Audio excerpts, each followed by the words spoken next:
panafricanisme, c'est un mouvement qui est né dans la diaspora, dans les Amériques, donc principalement parmi les Africains qui avaient été déportés en esclavage, donc au 15e, 16e, 17e, 18e siècle, et qui en fait ont décidé de s'unir et de se libérer. Donc c'est un mouvement qui est abolitionniste, donc qui a lutté donc contre l'esclavage. C'est un mouvement de résistance, et progressivement, ce mouvement, au fur et à mesure qu'il a connu des victoires, est devenu un mouvement politique qui s'est incarné donc dans l'idée donc d'unir le continent africain et de permettre aux Africains de la diaspora de revenir en Afrique. Donc c'est cette longue histoire qui est celle du panafricanisme, qui a plusieurs aspects. Un aspect politique, un aspect culturel, puisque tous les éléments culturels que l'on trouve dans les Amériques sont souvent impactés par la présence africaine et font partie de cette histoire du panafricanisme. Et enfin, un élément géopolitique, puisque le panafricanisme est apparu politiquement parlant vers la fin du XVIIIe siècle, donc au moment de la Révolution haïtienne. Et cette apparition du panafricanisme avec l'indépendance de Haïti en 1804 correspond au début de l'histoire des relations internationales africaines dans l'ère contemporaine. La particularité du panafricanisme, c'est qu'il est né effectivement de la période la plus dramatique de l'histoire de l'Afrique et cette période a donné naissance à un mouvement qui est extrêmement fécond dans les arts, dans la culture, dans la réflexion philosophique, dans les pratiques politiques. Donc c'est assez paradoxal effectivement de se rendre compte que c'est du pire que sort finalement le meilleur de cette Afrique, mais il faut bien comprendre que également avant la mise en place de la traite négrière transatlantique, il existait déjà sur le continent africain des interactions, des mutations, des rencontres, des confrontations, des conflits aussi. Il y avait beaucoup de conflits à cette époque en Afrique. Et de tous ces conflits allaient nécessairement naître des formes d'unité beaucoup plus larges, comme on pouvait déjà le voir au niveau de l'Afrique de l'Ouest, où il y avait déjà des grands empires qui étaient déjà des entités quasiment panafricaines avant l'heure. Alors les premiers en fait à se faire entendre, c'était ce qu'on appelait les marrons, c'est-à-dire que c'était des esclaves ou des Africains fugitifs qui s'enfuyaient lorsqu'ils arrivaient donc dans les Amériques et qui partaient se réfugier dans les montagnes, dans les forêts de la Jamaïque, du Brésil, et qui créaient de nouvelles communautés qu'on va appeler de manière différente donc les quilombos au Brésil, les palenqués en Colombie, les camps de marrons à la Jamaïque.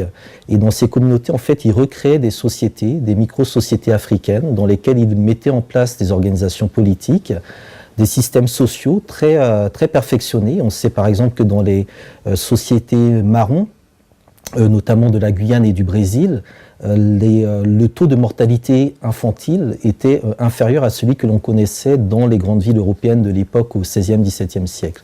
Donc au départ, c'était ces mouvements marrons, ces mouvements de résistance, incarnés par quelques figures comme Zumbi de Palmares au Brésil, et également par la reine Nani des Marrons en Jamaïque.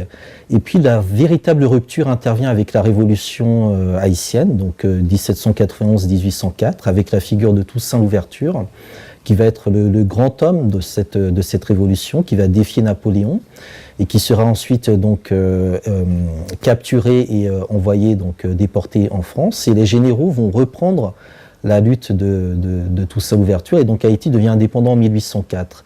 Et tout au long du XIXe siècle, Haïti va être un élément central de cette histoire, parce que lorsque Haïti devient indépendant, ils abolissent en même temps l'esclavage.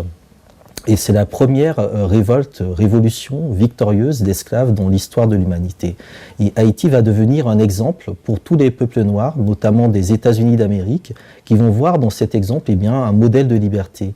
Donc on va voir essaimer dans la première moitié du XIXe siècle, partout à travers les États-Unis, des révoltes qui seront tout le temps un peu inspirées du modèle haïtien. Le cas d'Haïti est très important. Haïti va donner également naissance à une classe d'intellectuels très importants, des personnalités comme Anténor Firmin, comme Benito Sylvain. Anténor Firmin écrira un livre en réponse à Gobineau, donc un livre qui va traiter donc de l'égalité des races humaines. Benito Sylvain sera un journaliste qui ira rencontrer un peu plus tard l'empereur Ménélique II et qui tentera de faire une union entre l'Éthiopie qui était indépendante, le Libéria qui l'était également, mais de manière un peu plus compliquée, et Haïti, pour créer une union des États africains. Donc Haïti sera un pôle très important. La Jamaïque aussi, il y aura des révoltes très importantes à la Jamaïque avec des figures comme Sam Sharp, comme Paul Bogle, qui qui sont aujourd'hui très présents dans l'imaginaire populaire. Et puis bien évidemment, quelques figures au niveau des États-Unis. On peut penser à Harriet Tubman, qui a géré le fameux chemin de fer clandestin qui a permis donc à des milliers d'esclaves donc de s'enfuir et de rejoindre ensuite le Canada, à Frederick Douglass, et puis aussi à beaucoup d'autres personnes qui vont tenter donc ce fameux retour en Afrique. L'un des premiers s'appelle Edward Blyden. Il est né dans les Antilles danoises, il part d'abord au Venezuela, puis ensuite aux États-Unis. Confronté au racisme, il décide de partir au Libéria, et ce sera l'un des premiers à créer au niveau du Libéria des institutions scolaires dans lesquelles donc, beaucoup d'Afro-Américains et de Caribéens vont revenir s'installer. Et puis on arrive au XXe siècle, et là on a d'autres figures encore plus importantes. Je pense notamment à Marcus Garvey, un Jamaïcain qui est né à la fin du XIXe siècle, qui va voyager dans toute l'Amérique centrale et qui, donc, dans le premier quart du XXe siècle, va créer une organisation, l'UNIA, l'Organisation universelle pour l'amélioration de la condition des Noirs, et qui va, à partir de là, lancer toute une entreprise de retour vers le continent africain. Et puis, face à Marcus Garvey, une autre figure plus intellectuel, plus élitiste, William Du Bois, un noir américain, qui lui va être la grande figure donc, de ces fameux congrès panafricains qui seront organisés entre 1900 et 1945. Donc dans l'histoire des Amériques, dans l'histoire de la Caraïbe, on a énormément de figures, de personnalités, d'hommes, de femmes. Beaucoup de femmes ont joué un rôle très important, mais qui sont malheureusement beaucoup trop méconnues dans l'histoire, parce que cette histoire du panafricanisme, c'est un peu une contre-histoire de l'histoire donc des Amériques. Parce que c'est une idée, un mouvement qui n'a pas de date d'expiration. Il est né à un moment bien précis, il est né dans des circonstances dramatiques, dans des circonstances violentes, de rupture entre les Africains du continent et les Africains conduits en dehors du continent. Et donc tant qu'il n'y a pas la mise en place de cette réconciliation entre l'Afrique et ses diasporas, le panafricanisme aura toujours un sens. Et donc on peut penser qu'il aura encore pendant très longtemps un sens. Maintenant, lorsque j'évoque la notion de contre-histoire, je fais référence au fait que le panafricanisme est très lié à l'histoire du monde occidental. Et c'est un mouvement qui est né effectivement dans la Caraïbe, qui est très marqué par l'influence noire américaine, et je dirais même américaine plus généralement. Et cette histoire du panafricanisme, c'est un peu la contre-histoire de l'Occident, puisque l'Occident s'est créé à partir de la manière dont l'Europe a essaimé un peu partout dans le monde. Et dans cette manière dont l'Europe a essaimé dans le monde, il y a l'histoire de la traite négrière. Et cette histoire de la traite qui devait déshumaniser les Noirs, eh bien les Noirs l'ont récupérée et un outil de fierté. Et c'est ce qui explique qu'à l'intérieur du panafricanisme, on peut trouver des courants comme la négritude, comme la Harlem Renaissance, comme le mouvement Rastafari ou comme le mouvement Black Power. Donc tous ces mouvements qui en fait récupèrent les stigmates, qui essaie justement de penser les plaies de l'histoire et qui s'appuie justement sur des mémoires dynamiques pour essayer de rebondir et je pense de redonner la dignité aux différents peuples d'origine africaine. Il y a un projet politique qui s'est mis en place au lendemain donc, de la Seconde Guerre mondiale, qui visait donc à construire ce qu'on appelle les États-Unis d'Afrique, un projet qui était porté par le président du Ghana donc de l'époque, Kwame Nkrumah, donc c'est-à-dire de mettre en place un gouvernement continentale au niveau de l'Afrique qui s'occuperait de manière collective des questions de souveraineté que sont la monnaie, la diplomatie, la défense et le développement et l'industrie, et qui ensuite donc intégrerait la diaspora dans ce vaste ensemble des États-Unis d'Afrique. Donc il y a cet aspect-là.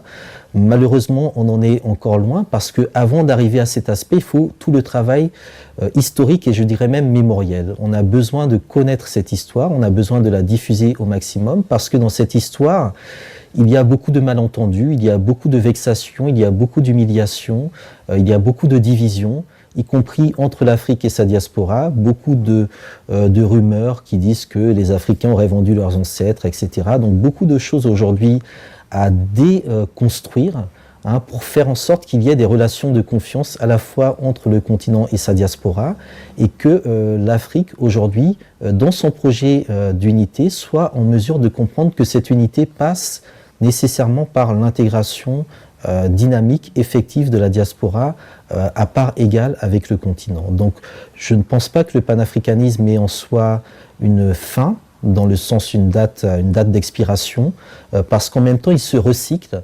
C'est-à-dire qu'il y a eu plusieurs phases. Il y a eu la phase où on se libère de l'esclavage, qui s'est globalement terminée donc au milieu du 19e siècle. Ensuite, la phase où on se bat contre le racisme, qui continue, bien évidemment. Et puis, entre-temps, d'autres phases qui ont plus ou moins abouti, celle contre le colonialisme, puisque lorsque la conférence panafricaine de Londres est organisée en 1900, c'est cette conférence qui met dans le dictionnaire le terme panafricanisme. Et lors de cette conférence, les militants africains et caribéens qui sont réunis à Londres expliquent que tout le problème du XXe siècle sera celui de la ligne de couleur. Et ils mettent déjà le point sur la question de l'apartheid. Donc pendant tout le XXe siècle, l'un des grands enjeux sera justement cette lutte contre l'apartheid qui finit de manière symbolique en Afrique du Sud en 1994. Mais on se rend compte que le XXIe siècle pose de nouveaux défis au continent africain, aux peuples africains en général, qui font partie de ce vaste ensemble qu'on appelle la mondialisation, et que par conséquent, il est nécessaire que le panafricanisme aussi soit en mesure d'apporter sa critique constructive de la mondialisation actuelle. Le panafricanisme. La semaine dernière, nous avions évoqué la manière dont ce mouvement était né dans le contexte des résistances de la diaspora déportée en captivité et soumise en esclavage dans les Amériques. Nous avons montré comment cette diaspora s'est mobilisée pour défendre les intérêts africains et comment, au lendemain de la Seconde Guerre mondiale, à partir du congrès panafricain de Manchester, la question de l'unité africaine devient centrale à travers la mobilisation d'une nouvelle génération de leaders africains. C'est dans ce contexte-là que, en 1945, donc, autour de Kwame Nkrumah, de William Dubois et de Georges Padmore, la décision de mener la bataille pour la décolonisation est lancée au niveau du continent africain. Et donc on va voir apparaître différentes options dans le champ africain. Du côté des pays dits francophones, qui appartiennent à l'ensemble colonial français, la démarche va être réglée au niveau directement de Paris. C'est-à-dire que les députés africains francophones, dans le cadre de la 4e République qui est mise en place, vont se retrouver élus au niveau de l'Assemblée nationale française.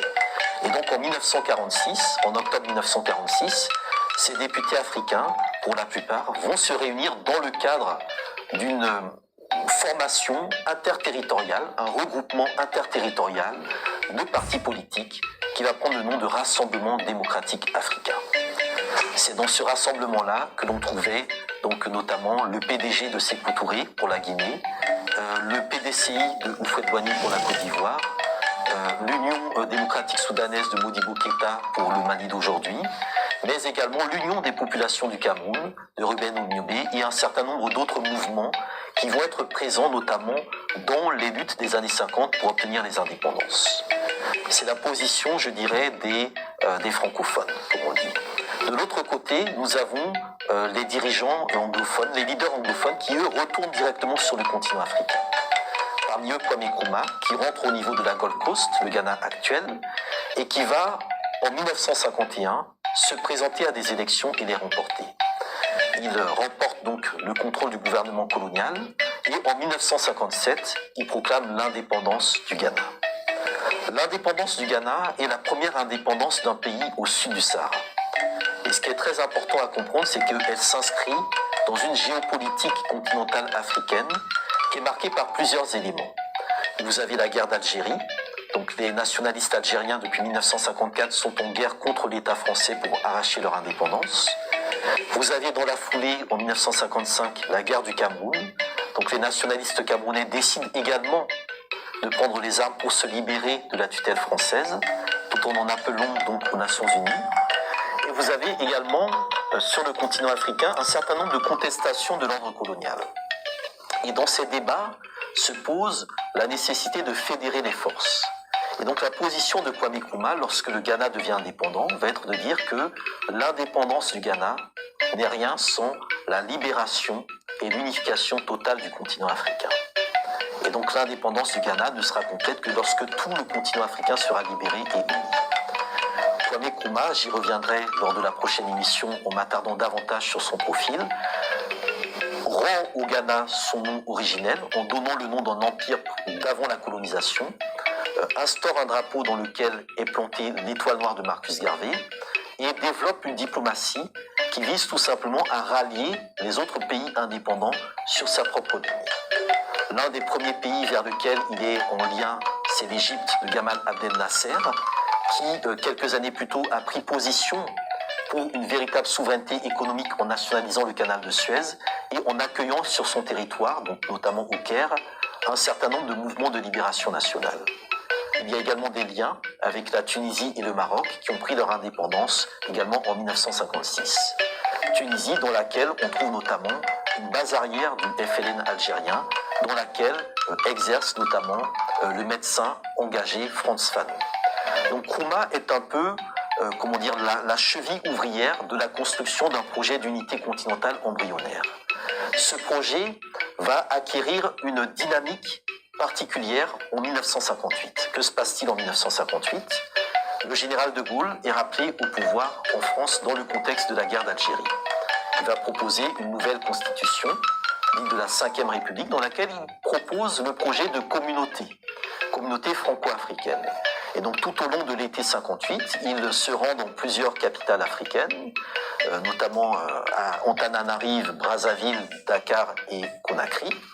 Et lors de l'étape de Conakry, il y a une joute avec un jeune leader syndicaliste guinéen, nationaliste, Sékou Touré.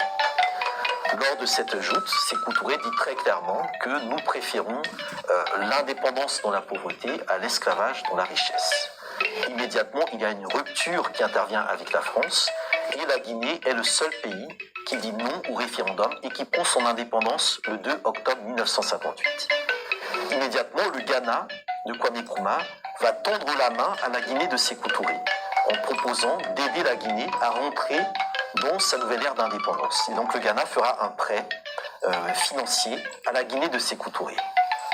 Cette solidarité entre le premier État indépendant de l'Afrique britannique, coloniale britannique, et celui de l'Empire français, donc le Ghana et la Guinée, va être l'embryon de ce qu'on va appeler l'Union des États africains. Et ce qui va apparaître dans les mois et les années suivantes, ce sont plusieurs tentatives de regroupement de différents États.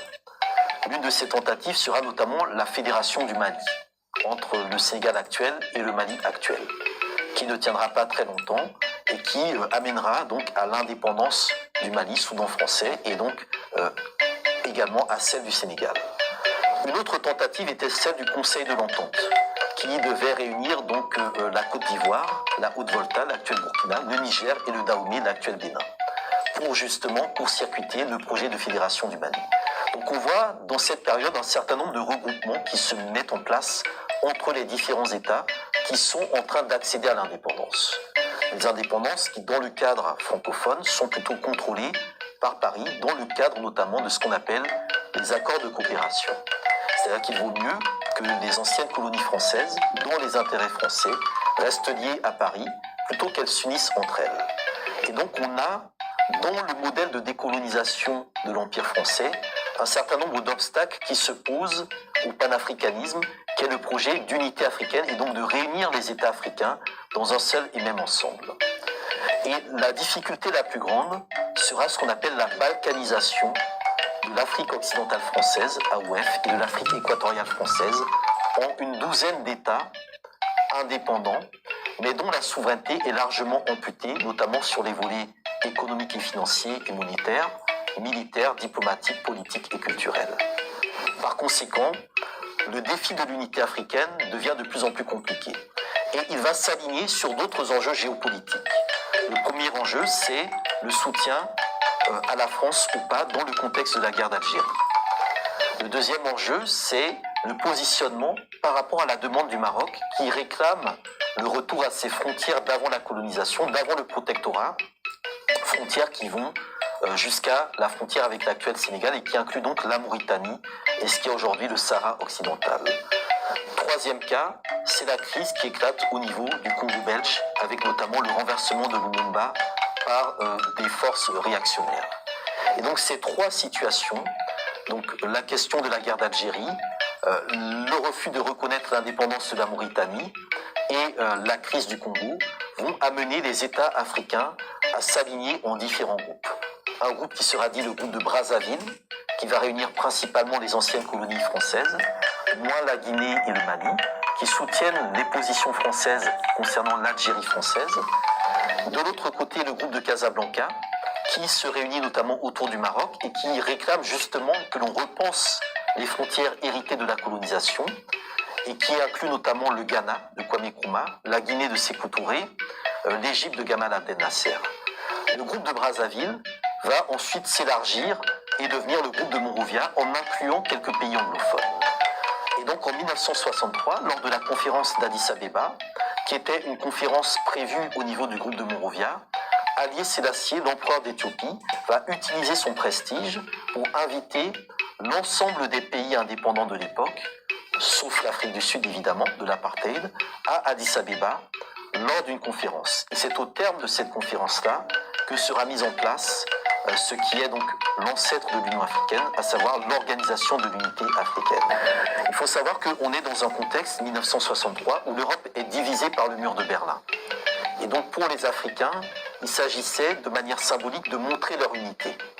Sauf que le diable est dans les détails et évidemment il était impossible de créer une unité entre des projets aussi différents que le projet fédéraliste et panafricaniste de Kwame Nkrumah et le projet plutôt néocolonialiste et france-africain de Félix Houphouët-Boigny. Et donc on va faire rentrer dans le projet d'unité africaine des divisions entre États qui n'ont pas nécessairement les mêmes intérêts, qui ne sont pas alignés sur le même type de politique et de diplomatie.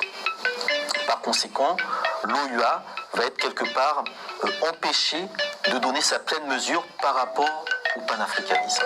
Mais elle va néanmoins se mettre d'accord sur un certain nombre d'enjeux, parmi lesquels la libération intégrale du continent africain. Et ce sera le comité de libération de l'OUA, installé à Dar es Salaam, qui va soutenir depuis la Tanzanie les différents mouvements de libération de l'Afrique sous domination portugaise, donc l'Angola, le Mozambique, la Guinée-Bissau de Cabral, mais également la lutte dans les années 80, 70-80, contre le pire régime qui était présent sur le continent africain, le régime d'apartheid au niveau de la Rhodésie du Sud, donc le Zimbabwe, et également au niveau de l'Afrique du Sud de l'apartheid. Et donc l'enjeu de l'OUA sera de parachever la libération du continent africain.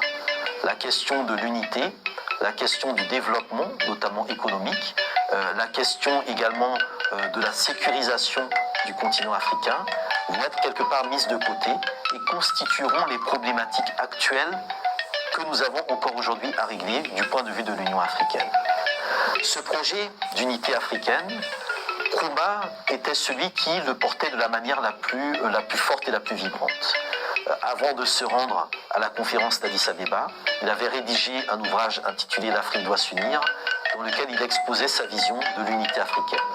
Il s'agissait de mettre en place un gouvernement continental dans un cadre fédéral, et ce gouvernement continental devait s'appuyer sur une armée commune, sur une diplomatie commune, sur une monnaie commune, avec un marché commun, une banque centrale africaine, et également, je dirais, un projet de développement industriel continental. Et tous ces débats politiques, institutionnels, autour de l'unité africaine, se font également à un niveau infra. Ils se font au niveau des organisations que l'on pourrait appeler les organisations de la société civile. Et parmi ces organisations-là, il y en a une qui traverse la décennie des années 1950 et qui est très importante. C'est la Fédération des étudiants d'Afrique noire en France, la FEANF. C'est dans le cadre notamment de cette fédération que se mettent en place de nombreux débats sur le type de modèle que l'Afrique doit avoir dans le cadre de son indépendance. Doit-elle être fédérale?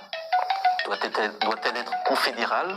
Doit-on aller vers des États-nations, vers des nations-États? Et c'est dans le cadre de ces débats notamment que les travaux de Cheikh Anta Diop vont jouer un rôle polarisant. L'unité culturelle de l'Afrique noire, les fondements économiques et culturels d'un État fédéral d'Afrique noire, Nation nègre et culture.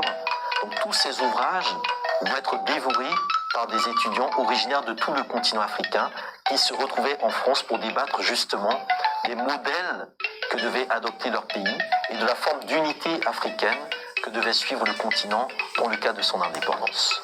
En parallèle au débat autour de l'unité africaine, les militants afro-américains qui voient clairement que ce projet d'unité africaine oublie la diaspora, entament de leur côté une révolution autour du mouvement pour les droits civiques. À partir de 1955, notamment avec le mouvement donc, mené par Martin Luther King, jusqu'au fin des années 60. Et donc on va voir en même temps que se débat la question de l'unité africaine, le lien qui est fait avec les combats menés par les Noirs aux États-Unis, et le lien qui est fait dans l'idée que si l'Afrique parvient à réaliser son unité pour devenir une puissance continentale, elle sera en capacité d'appuyer et d'accélérer le combat qui est mené par les Noirs aux États-Unis. Et donc les Noirs américains, Martin Luther King, Malcolm X et bien d'autres, voient de plus en plus l'intérêt qu'ils ont à gagner, à voir l'Afrique s'unir pour qu'une Afrique unie puisse défendre leurs intérêts au niveau donc des puissances occidentales qui soumettent souvent les diasporas africaines à des traitements inhumains et dégradants. Et donc le panafricanisme, dans ce moment charnière des années 60, est en train de se reconfigurer. Il devient une logique d'État qui ossifie quelque part les enjeux révolutionnaires, et en même temps il devient une logique, je dirais, d'organisation révolutionnaire qui tente précisément de renverser l'ordre établi et de créer de nouvelles dynamiques. Et ce sont dans ces cadres-là, notamment, qu'un certain nombre de figures vont, je dirais, traverser la longue histoire du panafricanisme et vont, entre les années 40 et les années 70, constituer, je dirais, ce qu'on pourrait appeler le panthéon du panafricanisme, c'est-à-dire les grands noms du panafricanisme, sur lesquels je m'attarderai lors de la prochaine émission de notre spécial panafricanisme. Chers camarades, chers amis, chères téléspectatrices et téléspectateurs, je vous remercie pour votre écoute et je vous donne rendez-vous la semaine prochaine.